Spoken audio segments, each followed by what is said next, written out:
Our Christian brothers have enjoyed the privilege of governance and employment for decades, while Muslims endure subjugation with patience and goodwill. To now demand a Christian governor in 2026 is not only unjust, but also a deliberate act to manipulate people's public sentiments. Those behind this campaign know very well that their preferred candidates are not popular within their parties or among the general public. That is why they have resorted to religious propaganda and deceptive claim it is dead on arrival plots. We call on all political parties in Osun State and at the national level not to fall for this divisive, sentimental, and parochial agitation.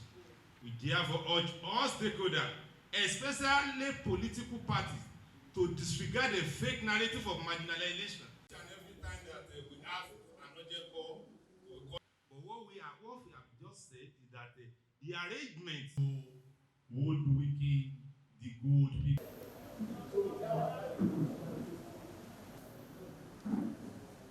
Shake that way.